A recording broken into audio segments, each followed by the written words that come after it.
Mark Rogers TV, the voice of college football, talking LSU, Oklahoma, of course, the national semifinal at the Peach Bowl in Atlanta. We got Jason Ray on the line from Last Word on College Football. We have cut another preview with Jason. Please check that out. We now have some updates concerning personnel on both sides of this matchup. Jason, we appreciate you stopping by as always on this National Signing Day. Yeah, thanks for having me, Mark. I appreciate it. So Oklahoma has suspensions that have not been confirmed, but they're all over the media right now. Two impact players on both sides of the football. One's a starter. Then we've got a special teams player. So if you could run those down in regards to, again, what has yet to be officially confirmed, but there is so much smoke out there that we believe this is going to take place.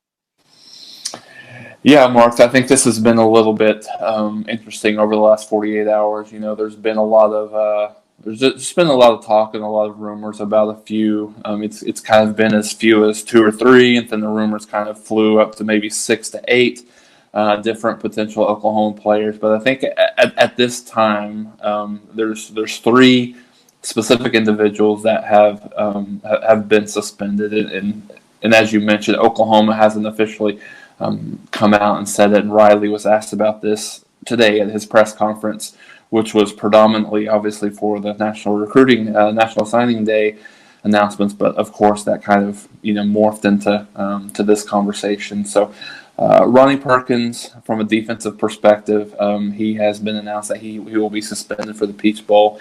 A pretty big blow for the defense. We've talked a lot, especially later in the year, about the improvement of the defense, and a lot of that is based on the pressure that Oklahoma's been able to get on the quarterback with their defensive line. Ronnie Perkins is the leader. From a sack perspective, has 6 sacks on the year.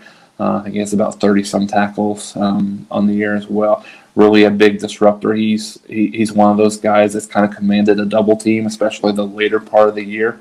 Grinch even kind of commented towards the end of the year that he was the one player that had continually gotten better, improved as the season went on, especially with those 6 sacks, as we just mentioned. And then we go to the other side of the ball. Ramondre Stevenson, has been identified as another individual that will be suspended.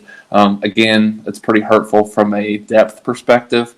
Especially when you take into account that Kennedy Brooks went out of the Big 12 championship game there in the fourth quarter, and they relied on Ramondre Stevenson, had a touchdown there in the in overtime to kind of give Oklahoma that win. He's the third leading rusher on the team. Obviously, Hurts is number 1, but he's right there behind Kennedy Brooks. A little over 500 yards on the season. He does lead the team in 8 yards per carry on the season. So that'll be a blow, especially considering not sure what Kennedy Brooks' health is. I mean, I think all signs have pointed to it not being a major injury, and Lincoln Riley even mentioned today that he does expect Kennedy Brooks to play. It was kind of an interesting back and forth question. There was a reporter that asked if Kennedy Brooks was going to play, and Riley said yes, Kennedy Brooks was going to play. Then they asked a follow-up question if Ramondre Stevenson would play, and Riley said Kennedy Brooks will play. So I think where this is at, I think it's from everything that I've been gathering, I think this is an official appeal process. That's why Riley is a little bit more non-committal on discussing any of these specifics.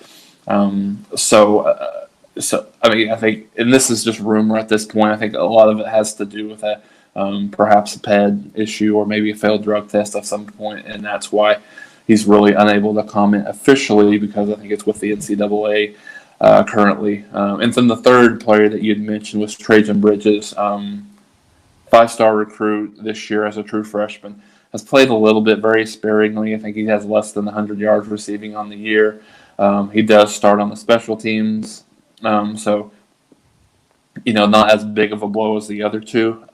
But I think if those are the only ones that are suspended, it turns out to be suspended. I think that's it hurts. It certainly hurts from a depth perspective on both sides of the ball.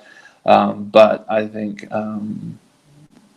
it's just going to be a test for their depth. How other folks on the defensive line. Jalen Redmond played really well against Baylor in the conference championship game. Actually had 3 sacks in that game, up to 5.5 on the year. I think he's a guy that they'll need to have step up a little bit in Perkins' absence. As you mentioned, Perkins would seem to be the biggest loss right there, as leading the team in sacks and second in tackles for loss to Kenneth Murray, a disruptor in the backfield from his defensive line position. Looking at Stevenson's numbers, had his 2 biggest games in terms of yardage against South Dakota and Kansas, with less than, just 5 and 6 carries over 100 yards. Huge games and just yards per carry. Has gained more work actually down the stretch after a midseason in which he didn't receive a whole lot of work, but down the stretch, 5 to 10 carries in the last 4 games, and a nice game, as you mentioned, against Baylor, scoring a touchdown and averaging 6 yards per carry on 8 carries, 48 yards. Against Baylor, Oklahoma State, 3 carries for 50 yards as he made an impact there, with also a 23-yard reception for the Sooners against the Cowboys. Jason Ray from Last Word on College Football. Join him right there and the rest of the staff covering the game that we all love. Shop Amazon. Use the link in the description section below to help us build the channel. And also, the losses may not just be one-sided. It's a possibility, again, unconfirmed, that there's an injury situation involving LSU's top running back. Yeah, this is, Mark, I think this is really kind of a late breaking over the last probably 45 minutes to an hour. There's been a lot of course, you never, when you get your information from social media, it's a little up and down. You never know what to really believe, but I think there's been some confirmed folks on the LSU side that have said that Clyde Edwards-Helaire has some sort of lower body injury. I think I think from everything I've seen, it's hamstring related. So I think Ed Orgeron has a kind of the same recruiting as most coaches do across the country, had a recruiting recap press conference, and he's expected to kind of talk through that today, what the severity of that injury looks like, and how impactful that would be. Certainly, I think that is equally as impactful for LSU, as it kind of evens the playing field a little bit should that happen from an injury versus suspension standpoint. Helaire is, he doesn't certainly doesn't get the notoriety of a Jonathan Taylor, a Chuba Hubbard, but one of the most versatile, certainly over the last half of the year, most versatile running backs in the country. I believe over 1,200 yards, rushing on the year, 50 receptions out of the backfield. So certainly that would be a blow to them in the passing game should that injury be severe enough to keep him out of that game. Yeah, he's gone from a guy that was plugged in as the starter, so I don't want to call him just a serviceable back. He was a starter at LSU last year and gained 1,000 yards, 658 last year. 658 last year, but he was vying for that starting position and was generally the main guy, but he's broken out to star type player, going from 4.5 to 6.5 yards per carry this year.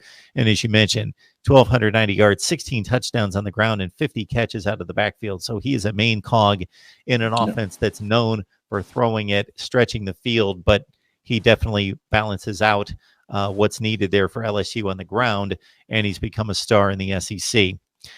Jason Ray on the line from Last Word on College Football as we give you an Oklahoma LSU personnel update this afternoon on National Signing Day. Jason, we appreciate you stopping by. All right, thanks for having me, Mark.